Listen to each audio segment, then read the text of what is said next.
Thank you. And you're watching World Insight with Tianwei, still to come on our program. The U.S. looks to India as a partner in a strategic relationship and as a counterbalance to China. Our panelists weigh in on U.S. policy in Asia right after this break.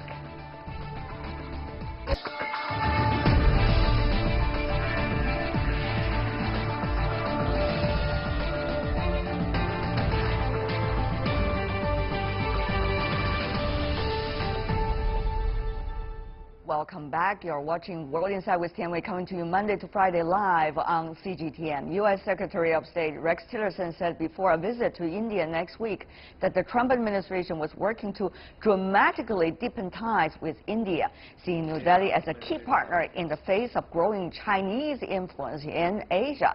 On Wednesday, less than a month before President Donald Trump is due to make his first state visit to China, Tillerson said the U.S. had begun to discuss alternatives to Chinese infrastructure financing in Asia.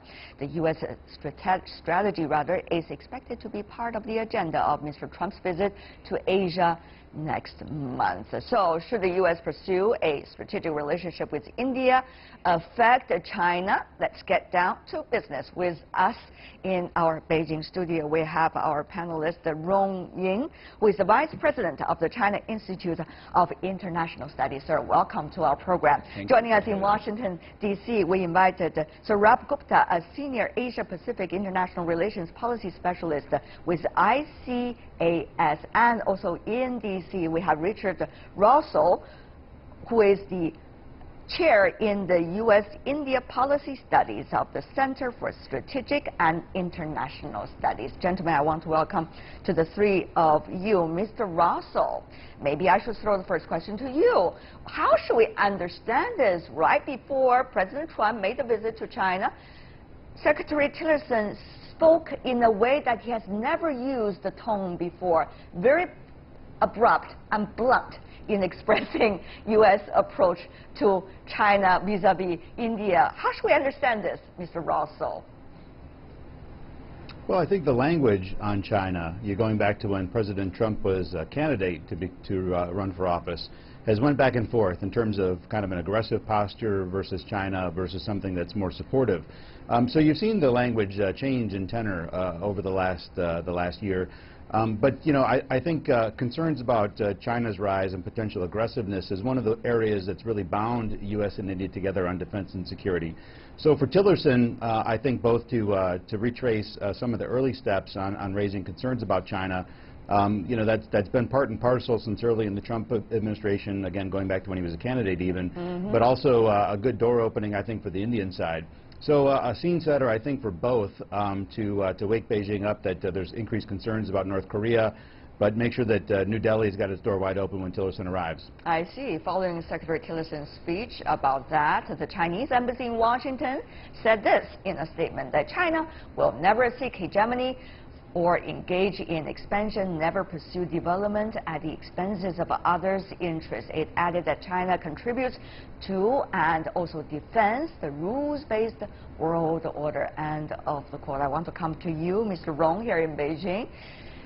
To you, what does that quote say? And how is China seeing this apparently Washington's ever closer approach to India, try to make a quote-unquote balance between India and China when it comes to their strategy? I think on the question of the relationship between U.S. and India, if it serves the interest of the stability and the peace in the region, China would not have any questions. But as the speaker said, and also I think at the speech, I think tells loudly that it seems that the U.S. has been very much want to put kind of a policy framework where they would like to balance India in vis-a-vis China. And this is, I think, what struck me most was that the way that putting it in a public, in a specific naming and criticizing China's role, and that is why the foreign ministry, the foreign spokesperson said China hoped that U.S. would take a positive views I about see. China's rise. So I thought that it is a very certainly, I think, not a diplomatic for me way of talking about China vis-a-vis India. So putting China and India in the same equation. Whatever the wording is, Mr. Gupta, how should we understand this? Seem to be the very beginning of a relatively grand strategy coming from Washington. At least they want us to have that kind of feeling that they're going to try to make some balance between India and China in order to have a so-called comfortable space for the United States in the Asia-Pacific region. Mr. Gupta, is that going to be good for India, though, as this so-called balancing board? India has welcomed U.S. support and U.S. relations and the U.S. presence in Asia, and particularly more so in the Indian Ocean region. But India's primary goal with regard to the United States is to use U.S. power as a means to advance its own strategic rise and its own independent rise in the international system. This does not mean that it intends to just use the United States. It does seek a friendly relationship with the United States, but it should not be assumed or taken for granted that a friendly relationship with the United States would automatically translate into an adversarial relationship with China. The United States would like that to generally go on India's relationship to China to generally drift in that direction, a more adversarial one. But that is not necessarily in the way the Indian strategic establishment has always viewed it. And they have actually viewed both China and the United States as being very significant powers, and that India must have good or decent relationships with both powers so it can expand its own strategic space and its options as it hopes to rise in the world affairs. Mr. Rong, those words are interesting coming from Mr. Gupta. China and India used to have some kinds of disputes earlier regarding territory. Of course, it's not China-India's territory dispute, but rather involving a third party. But it seems that both parties have settled that through certain kinds of talks and steps. Does that help us to understand the mentality of both sides as to what kind of relationship they are trying to establish or maintain? Well, China and India have been working very hard to develop a stable relationship oriented towards a kind of common development. And that has been, I think, served the best interest of the two sides. And it also, I think, has proved that it helps the two sides to accomplish their mission. That is, say, for China is a national reunification, and for India they also want to play, to exert a role, that is, say, a great power that it has been to be reckoned with. And that is, I think, the strategy for the two sides. And it is unfortunate, I think, for U.S. to thinking in a way that it could, by playing the differences, or the card that against India, with India against China, is something I think would have served it. So I thought it is a bad strategy, and I'm happy that our India colleagues made it very clear it knows very well. And I would also argue that it is very clear that the U.S.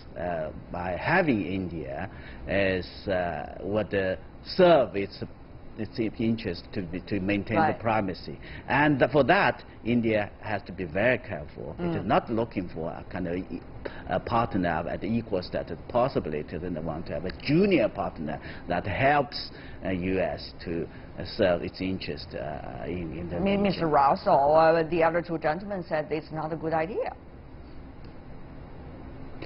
Well, I disagree. I think India, we have a shared value system. I do think that India, it's a dance that we're playing right now. What is India's forward-leaning security role going to be for the region? And we don't really have an answer to that question per se. They're not involved in the fight against the Islamic State. You know, India wasn't comfortable making a statement against Russia with the invasion of Ukraine and Georgia. So you look at what, at least from Washington's perspective, we consider, you know, the main points of concern around the globe: South China Sea and the various disputes, many of which China's involved in, and India doesn't play a very forward-leaning role on that. Yet India, at the same time, desires U.S. military equipment. So, you know, the question that we continue to dance around is, you know, if we're going to equip India, you know, what are the missions that India thinks are in its interest, which happen to align with ours? And that's really where the state of relations between the U.S. and India lie. What are those areas? Well, I think India itself, they want to make sure that they maintain dominance in the Indian Ocean. And so I think the fact that the PLA Navy has been more active in the Indian Ocean has been a wake-up call for India that, you know, they may not be equipped to monitor and counter just in case things would escalate there. They're not ready in case something should be a flashpoint. And they're looking over at the South China Sea and they're saying multiple flashpoints simultaneously. So it's not an abstract question, could there be a flashpoint, because they see a lot of their friends, also fellow democracies across Asia, that have seen these flashpoints arise recently. So it's far from an abstract. So I think in that sense, you know, India is generating some kind of a mission that I think is a little bit more forward-leaning than simply defending its own, you know, territorial integrity and concerns about border disputes with both Pakistan and China. It's expanded to the Indian Ocean. The U.S. and India are cooperating in some new areas, you know, for instance, in equipping African peacekeepers, which was referenced in Tillerson's speech.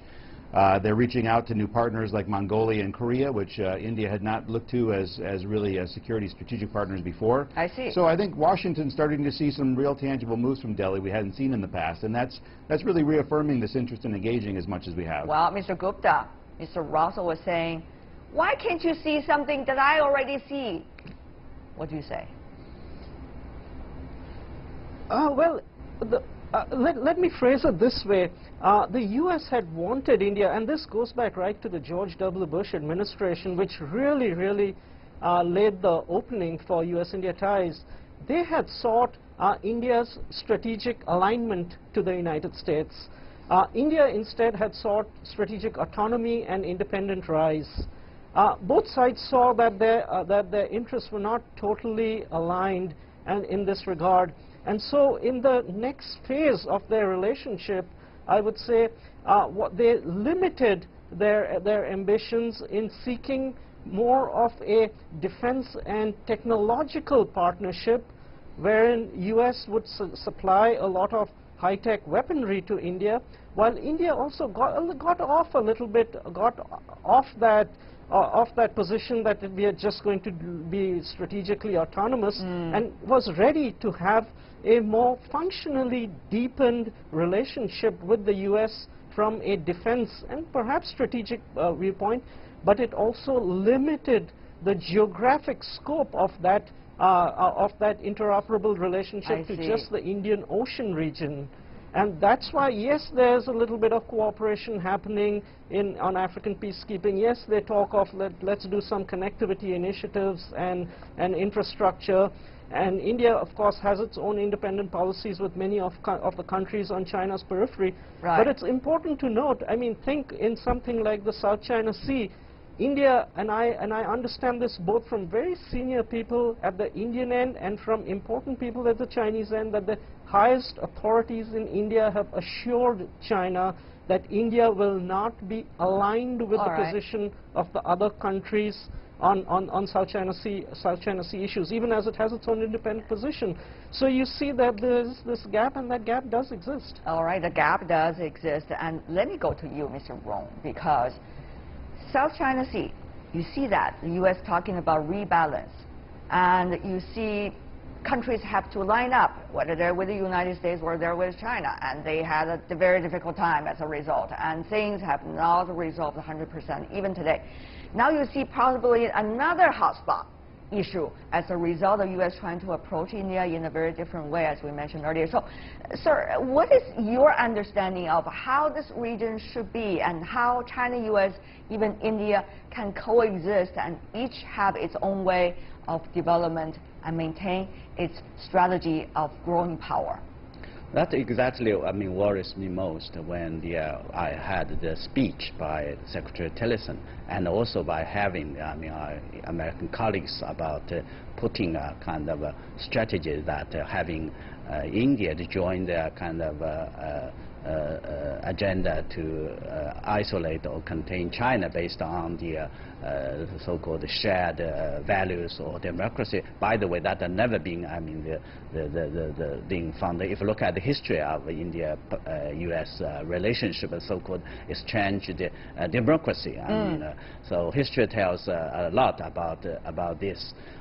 But it's right. I think if you look at the region, I mean, Asia-Pacific, even including Indian Ocean regions, I think what we have, the prosperity, the stability, and that have been enjoyed so far is largely because we have a stable and cooperative relationship among major powers. So if I think the strategy of the U.S.